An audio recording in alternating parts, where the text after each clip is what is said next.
What do CEOs need to know about sales these days? A lot. Outdated sales strategies and tactics plague most companies today. Listen to what innovative CEOs and experts have to say about how to change all that with Sales Talk for CEOs.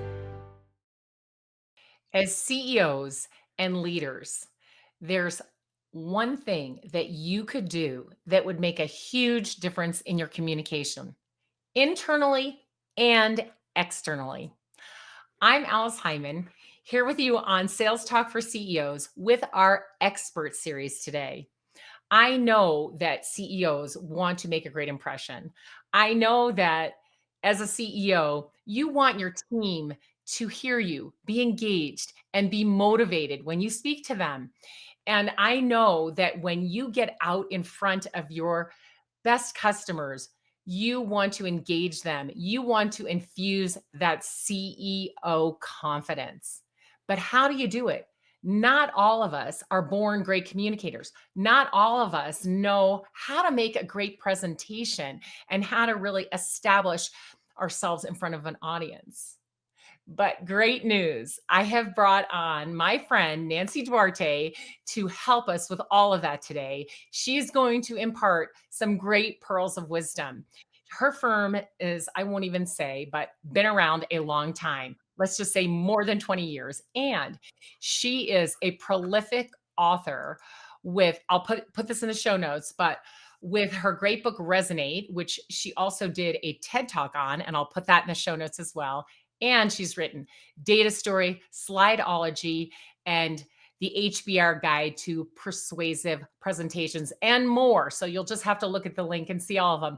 Oh my gosh. Thank you, Nancy, and welcome to the show. I love seeing you and I love your show. So this is going to be so fun. Yeah. Oh my gosh. Well, the last time you were on the show, we were talking about your journey as a founder and how you grew sales over the years and, how crazy it was back when you started. And got this idea that, oh my gosh, people need to know how to put a presentation together. And, I just love that story. So, you guys, I'll also put the link to that first show in the show notes so that you can go back and listen to that.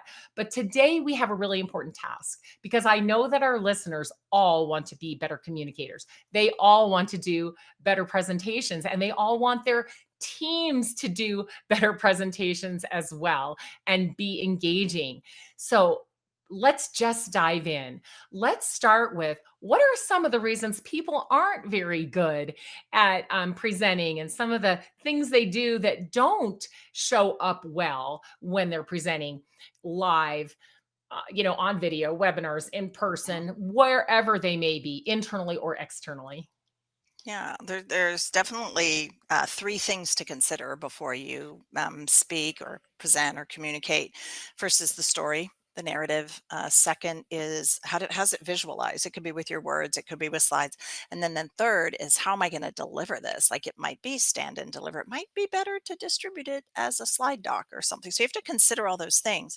If that were a Venn diagram of three things to consider, where it all overlaps is empathy. I think as leaders, especially CEOs, every time I write a book or I create a model in my mind's eye, it's like, this is the model where the scales will fall off the eyes of the CEOs who are narcissistic.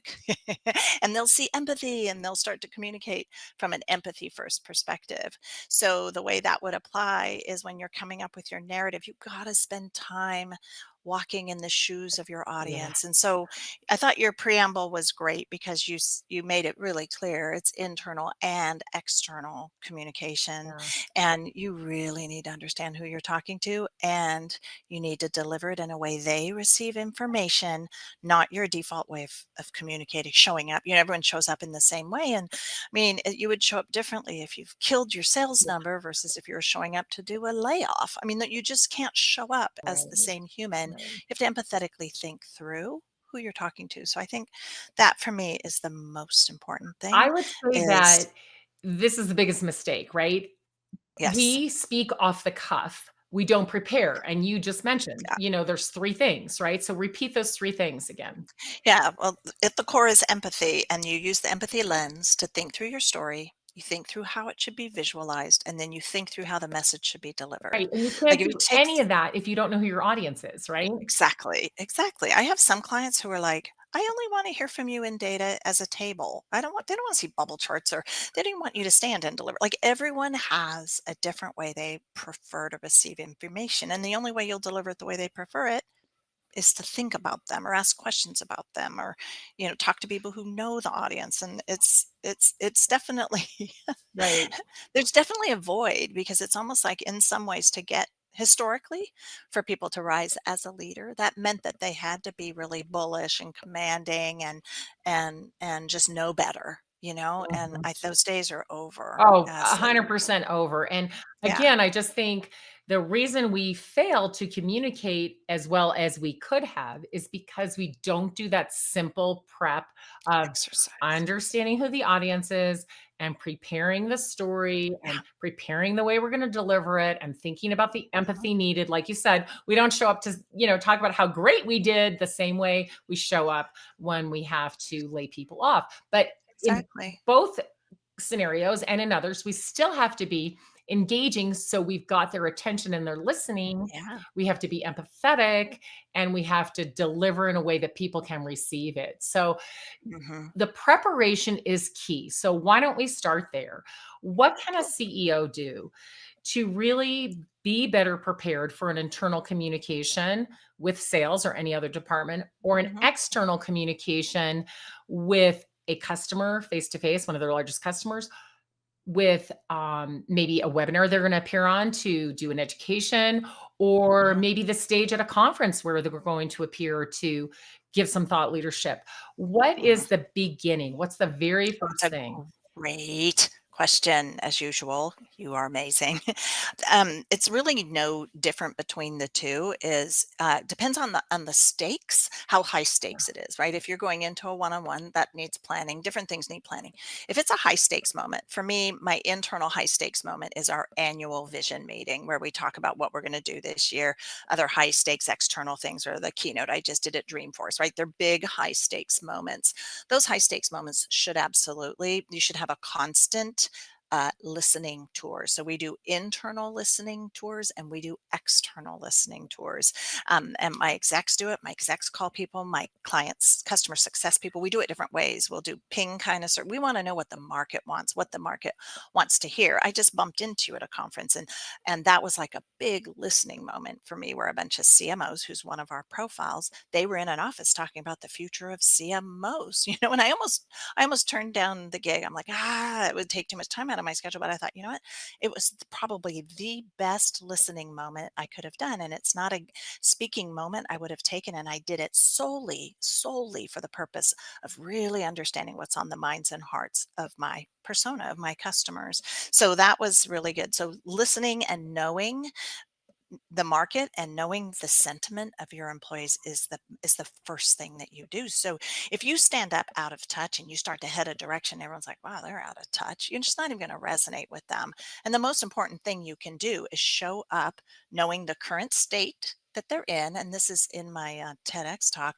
Know the current state, so that you know what the contrast is between the current state they're in and where you think they need to go. And if you don't articulate that you understand that's a gap, and you're moving them to an alternate future than their current reality, you're gonna Yeah, they're not going your with that. ideas, no, they're not gonna go They're with not you, going with because it. they'll be like, man, they're All out of right, let's break touch." this down even more because I know that the people who listen really like, well, how do I make that? How do I do that? So you're saying, listen, give me some examples of how a CEO could listen before they go on a sales call with their team to see a very important customer.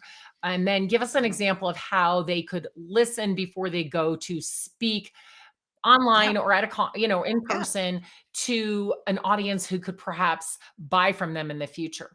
How yeah. do they do it? Yeah, when it's really high stakes, it's different level of energy than when it's not, right?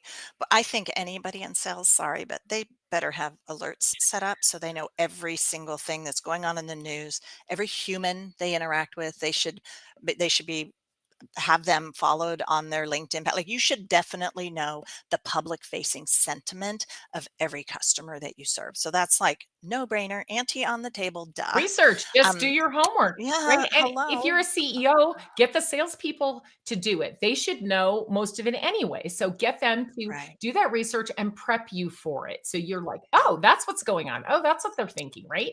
Yeah. So following people online through Google Alerts, through LinkedIn, through any And the social brand. media, their website, their news, whatever it is, Mhm. that's great. What Yeah. else?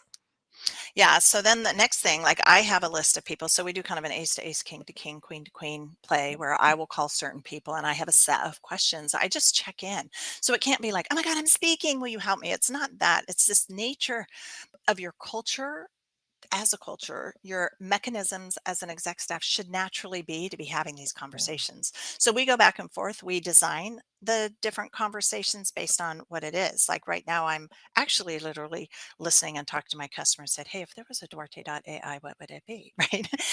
Like, and so they also not only help me understand where they're at, but I tell you, Alice, my business would not be here since 1988. Thank you. I'm a grandma.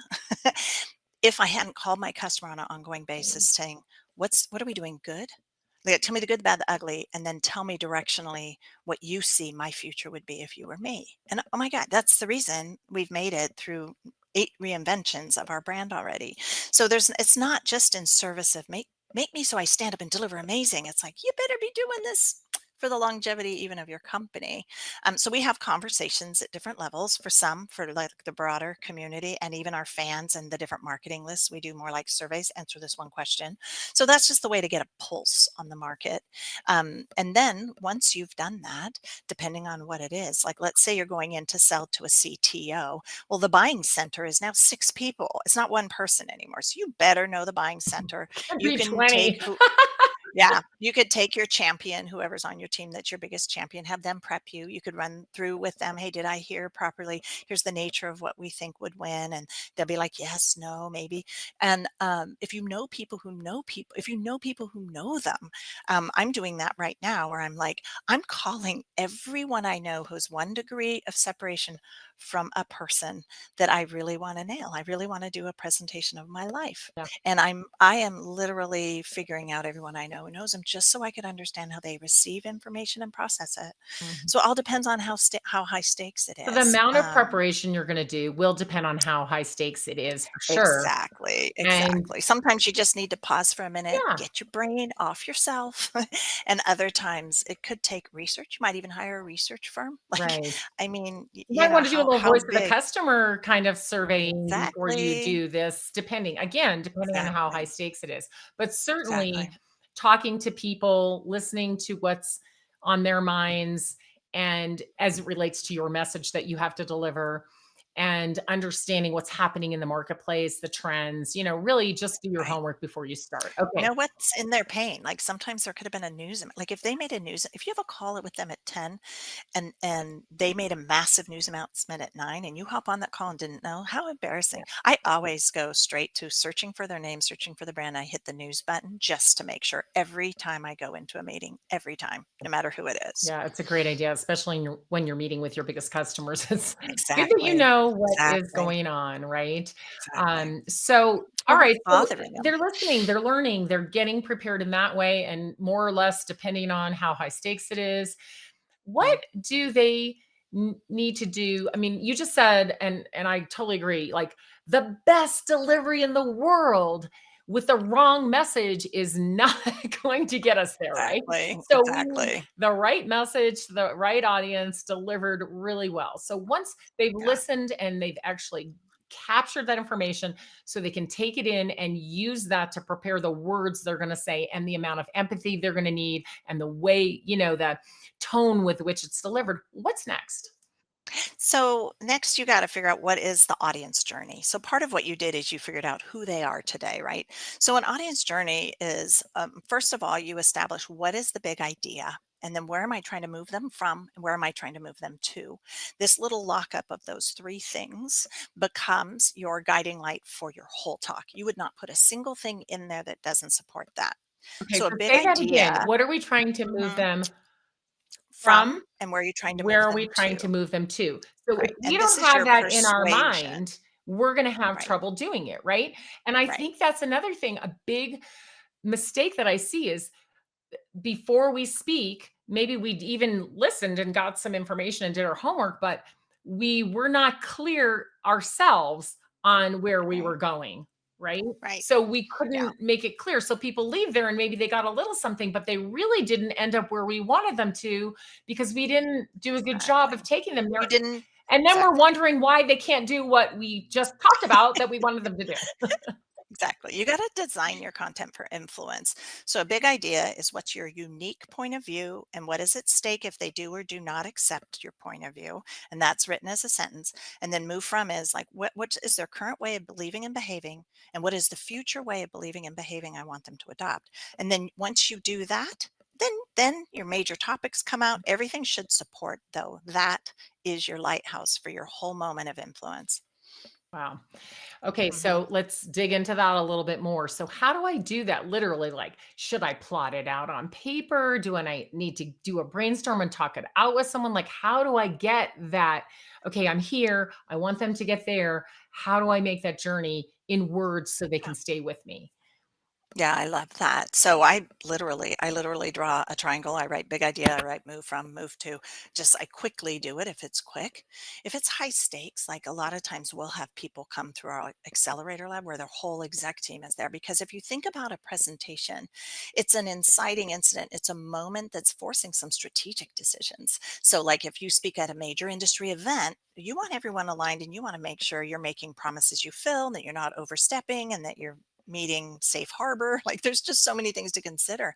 Sometimes we'll have a team up to 45 people for the major keynotes, shaping, influencing, pinching, moving, molding. I mean, it really is a galvanizing moment that you're not only telling the industry who you are, these are moments that craft a strategy. Like I said, it's an inciting incident to make sure you're aligned on your strategy. So like I said, or you just write it on a piece of paper, you think about it and you walk into your next little tiny meeting with 3 people and you've still done the same exercise. Right. So once you have this lockup of what is our big idea, what try and move them from and to, when you get 40 people in a room, oh my God, that thing, everyone goes wayward and you're like, hey, hello, we have this. We all agreed this is our big idea, our move from, move to, and it just regrounds everyone.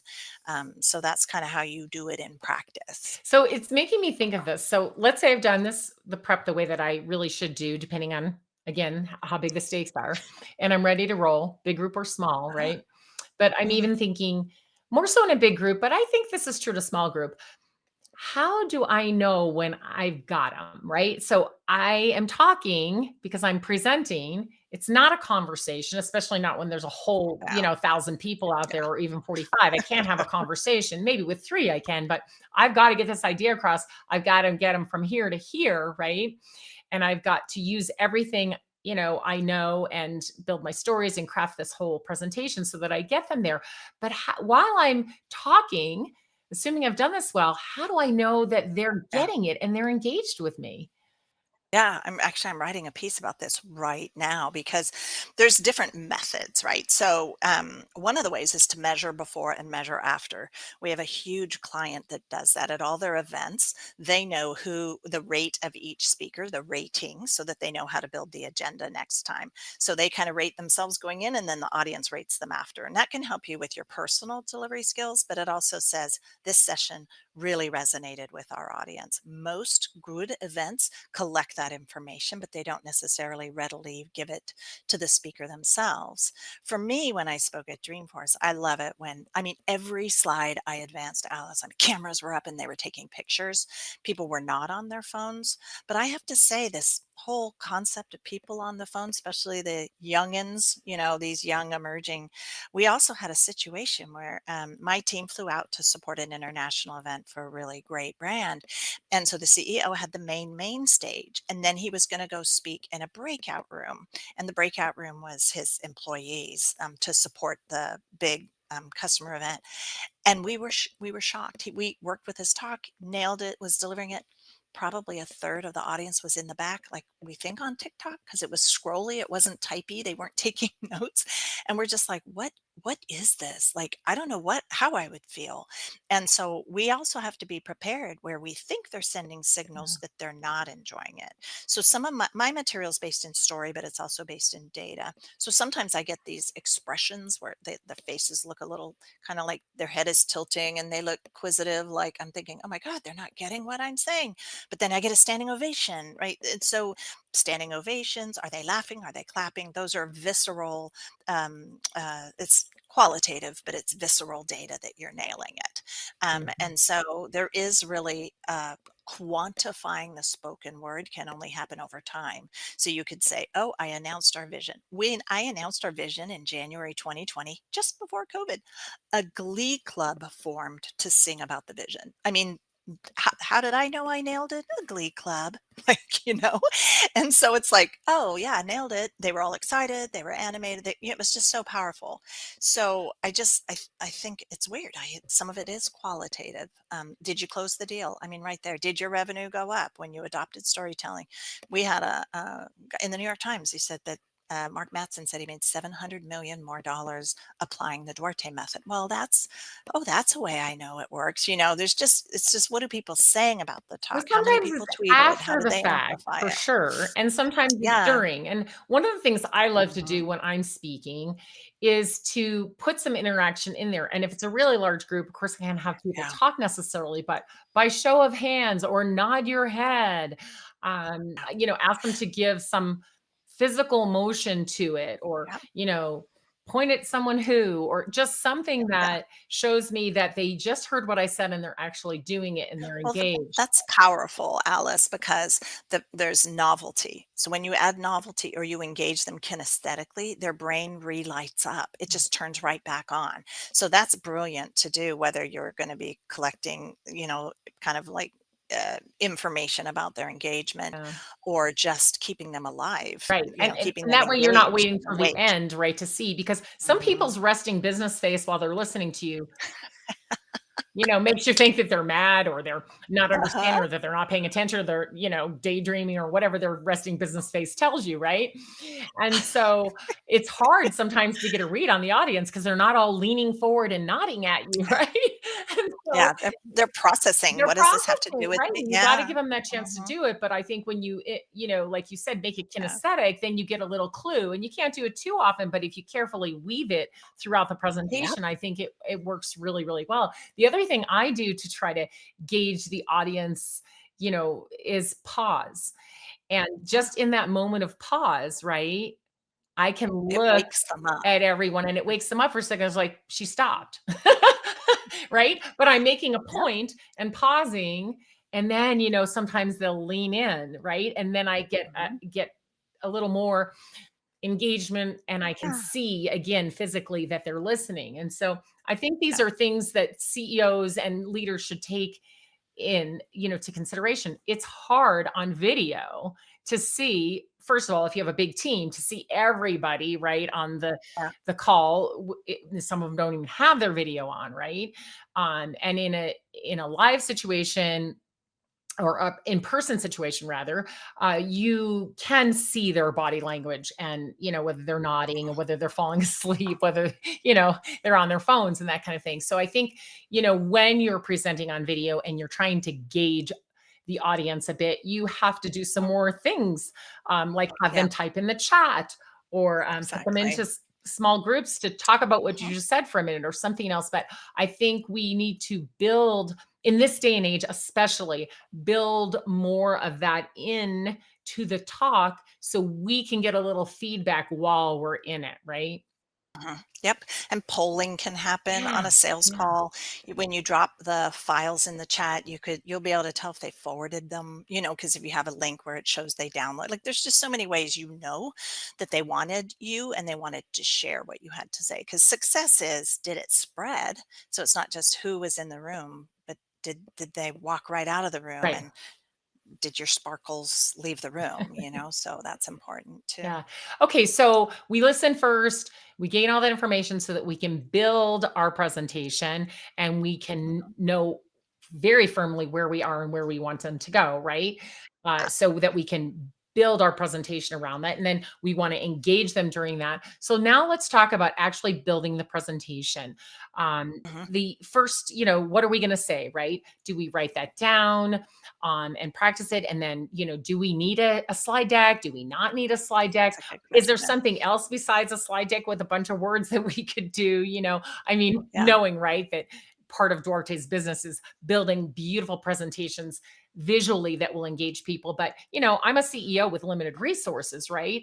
I don't know how to Mhm. really make a dazzling PowerPoint, although, I could use Fiverr, I guess, I right? don't know. You're pretty dazzling, Well, Alice. I don't know. I think I actually do know how to make a dazzling PowerPoint, but only because I've been, knowing you and following you for so many years, and I've learned everything from you. But I think that, CEOs and leaders need to understand, even if it's, in a meeting for a meeting, or if it's a again presentation with a Mhm, customer in front of people for thought leadership, whatever the reason is, how mhm. do they actually craft the presentation, the words they're going to say, and the visuals they're going Yeah. to use?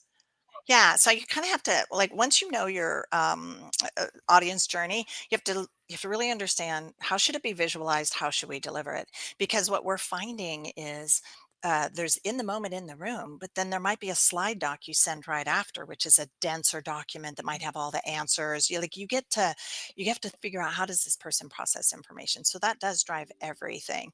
What's really interesting is how things are visualized and how often they're visualized is different if they're in the room versus when they're not in the room.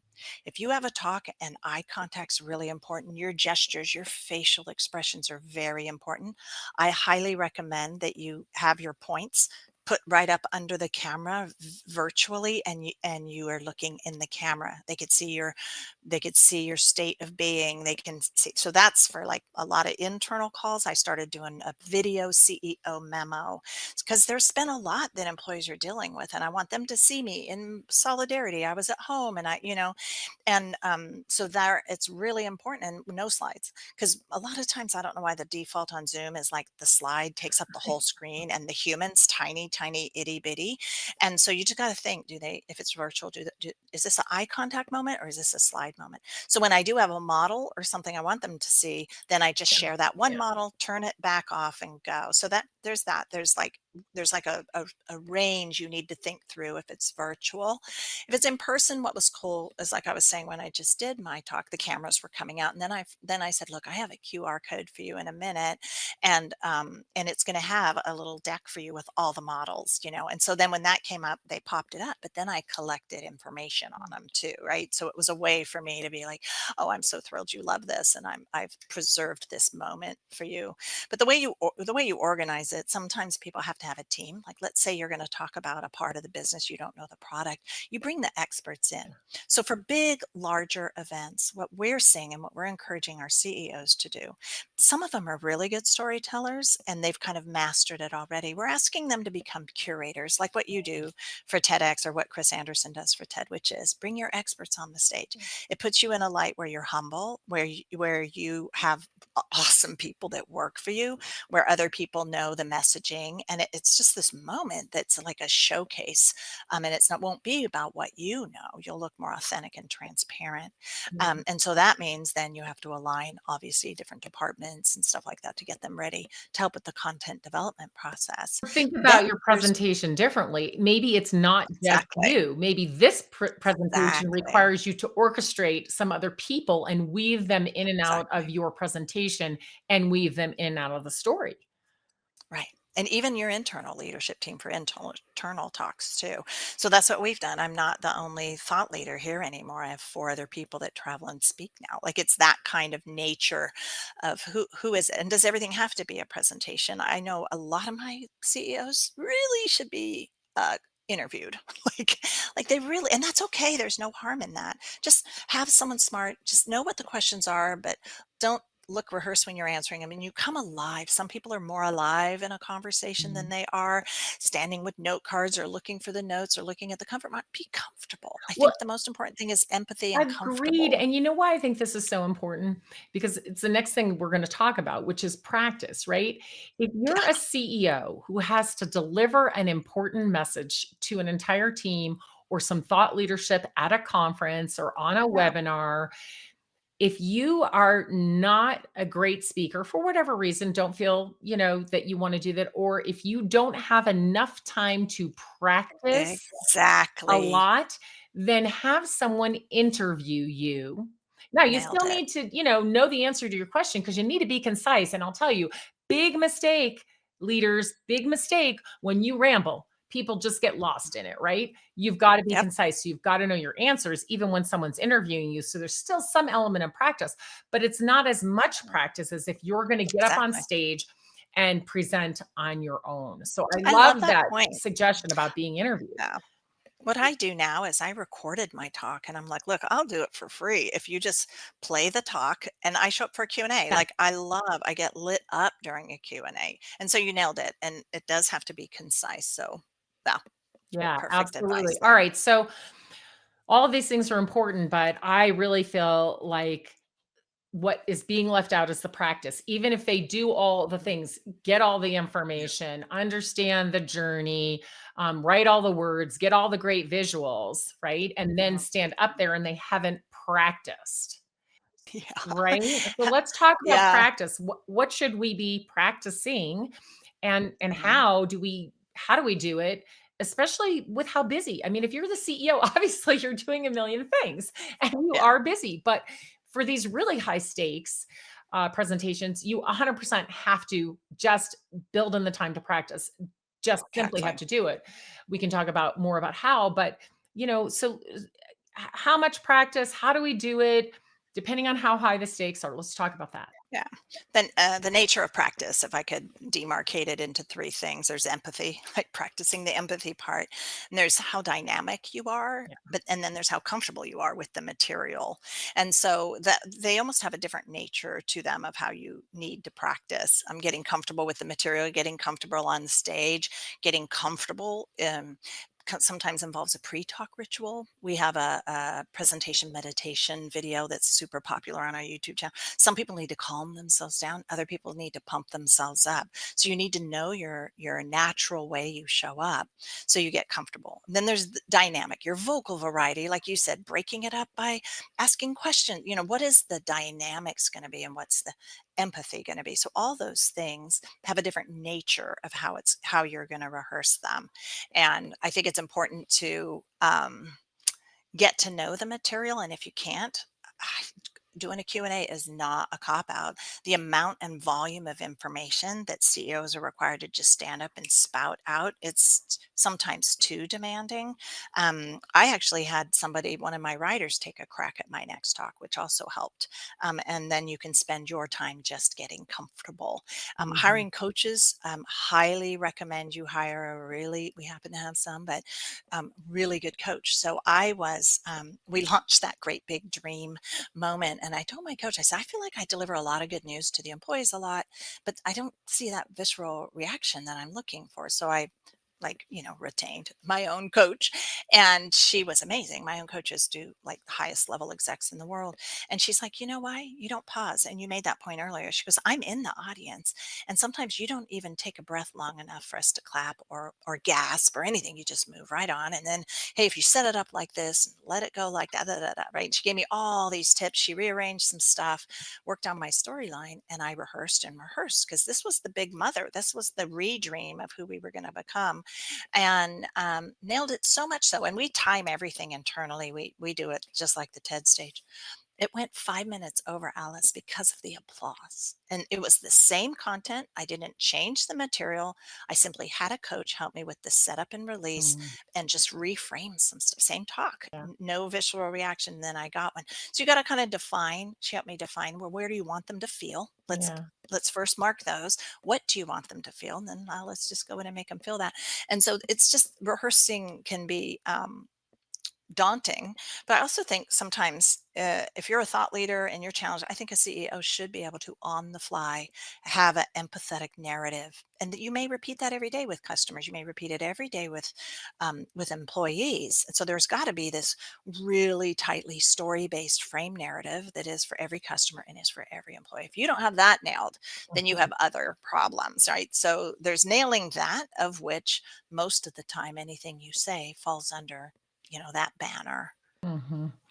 So if you don't have a lot of time to practice, a couple of things, and you sort of mentioned, but it's okay to have some note cards that you refer to, not a Yeah, problem, but you shouldn't read off the note cards, right? You exactly. also Exactly. don't put a PowerPoint together that's the talking points and you have to keep looking at it, right?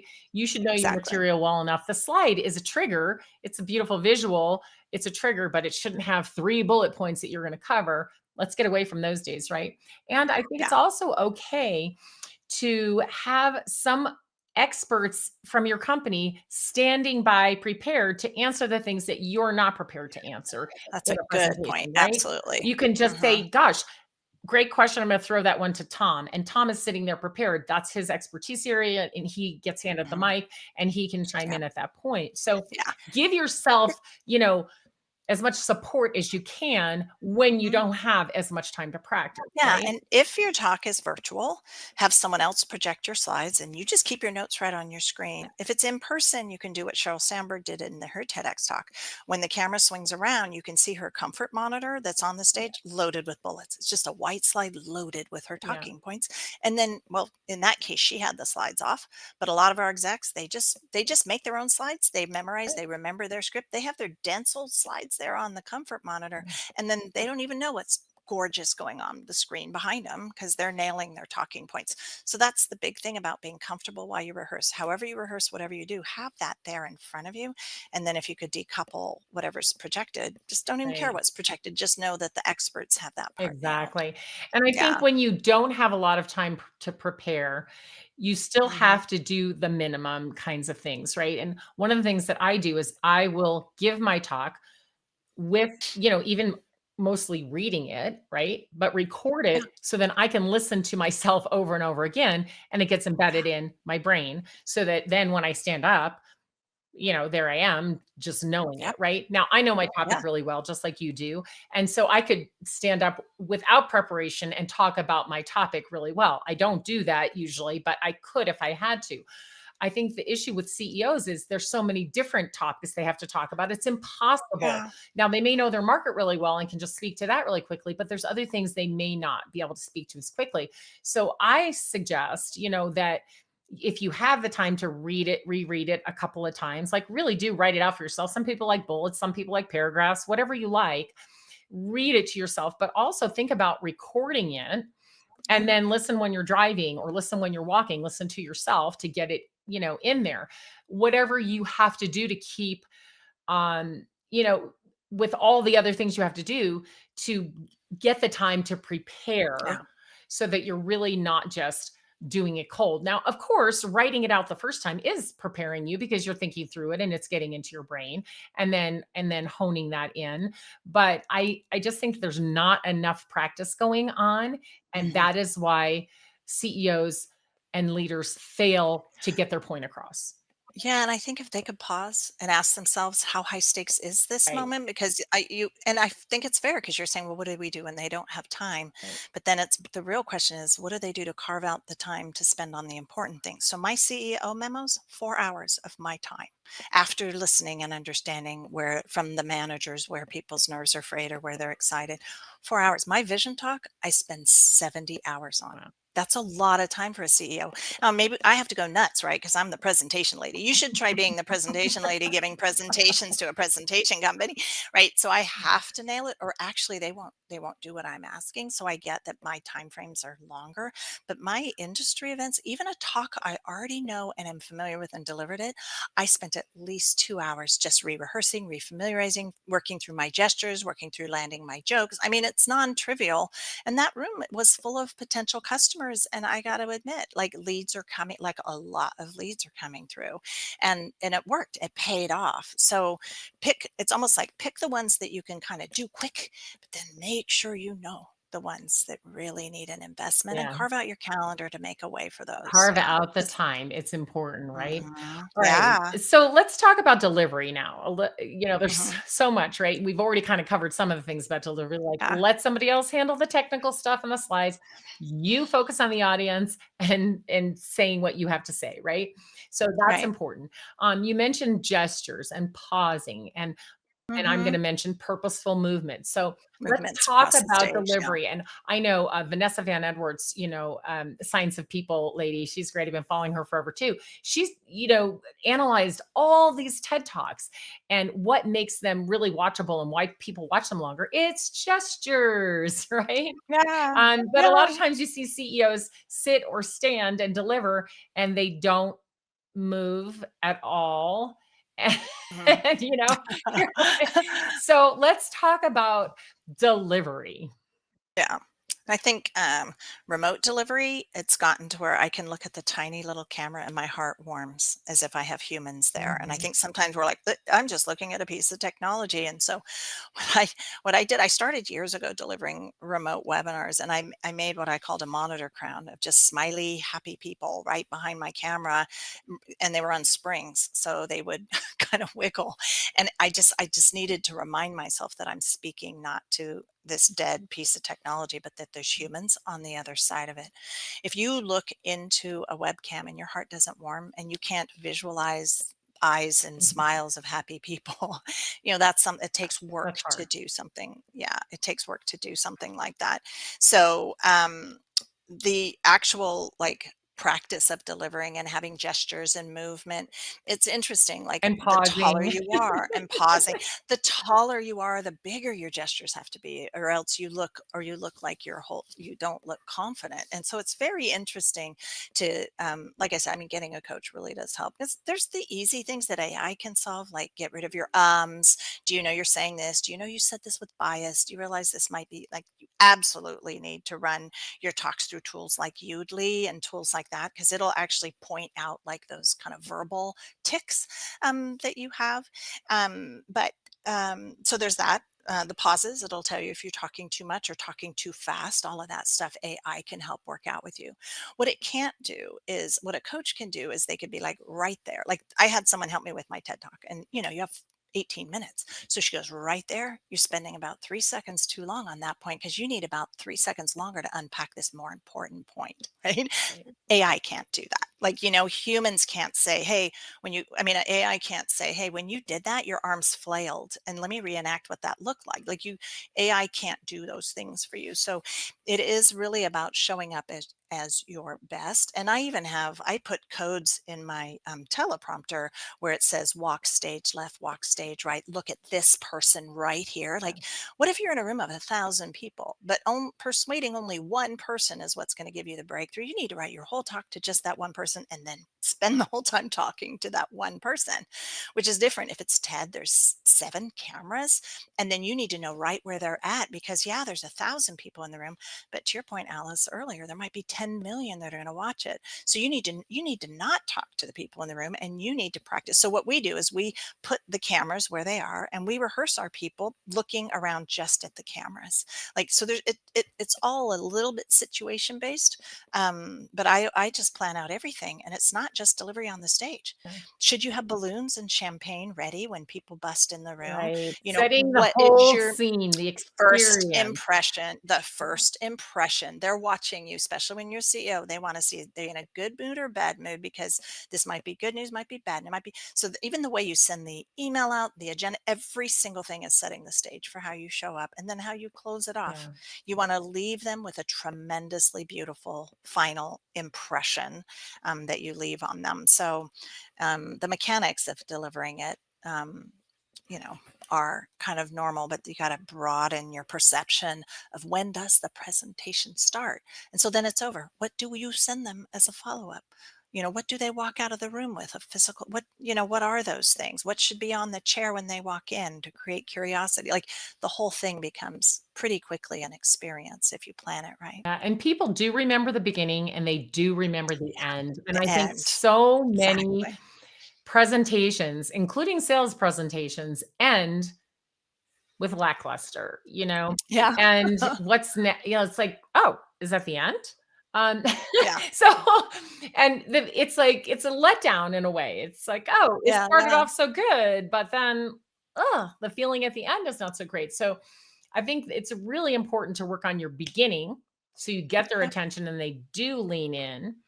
And then I think Yeah. it's really important to work on the end so that it ends in a way where everybody's like, yes, and then curious, and then they leave with a good feeling, and maybe there's even some music or, like you said, a gift on Yep. the way out, and then the follow-up by the email, and Yep.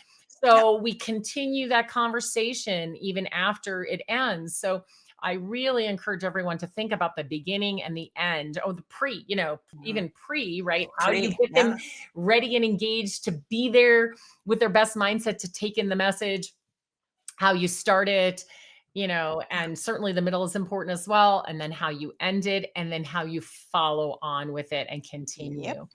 I do have a little bit of IP around how a talk ends. I did research all the highest, all the most beloved speeches of all time, and then went through hundreds of our decks. And a really good talk ends by stating the call to action, but you don't end there. Then you state the new bliss. And what that is it's like, and here's what the world looks like with my idea adopted. Like in a Yeah. sales situation, it would be something like, and just imagine a product that makes you feel this way, or just imagine how all your employees are going to feel if they, if you buy this software for them, or, so it's like a new bliss that usually includes some form of human flourishing will happen if they adopt your idea. And it works. Just want to Love that. say, We'll put that in the show works. notes too, if that is something that's readily available for everyone. Mhm. Yeah. So, all right, my gosh, the time has just flown by, and I knew that was going to happen. And of Yeah. course, I knew we could talk about this topic forever, but let's just, think about what are some final thoughts you have for CEOs specifically and Mm. leaders who really need to get a clear message across and want to do a better job. I mean, we've really given them a lot. Hope everybody was taking notes, but Yeah. some final thoughts? Yeah, I think investing in communication is more important than it's ever been in this world. I think in 400 years, we're going to look back at this season and see we don't even realize how disruptive this season is we're in right now. Mm. So I think the ones that stay strong as communicators, which we've not seen like the great resignation, my employees stuck, and retention is on the minds of CEOs almost more than anything. So I think if you adopt storytelling and apply it to communication, you'll retain customers, you'll retain employees, and I think you'll dominate in your market. So we've noticed that companies who actually consider presentations as a marketing function, some of them even have it as a line item in their market.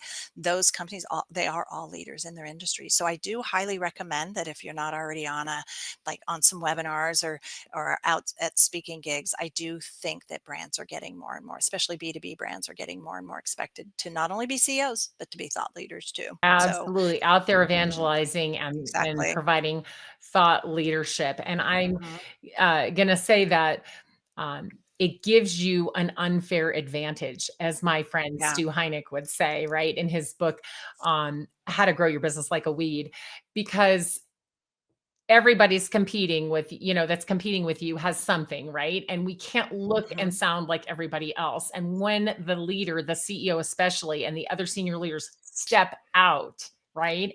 And Yeah. provide that valuable thought leadership and present it really well, right? When they do that, it is definitely an unfair advantage. It is. It makes a big difference. Yeah. Well, thank you so much, Nancy. I just loved our conversation. There's so much there for leaders to take away and actually implement. Thank you so much for being on the show today. Of course, I adore our conversations every time.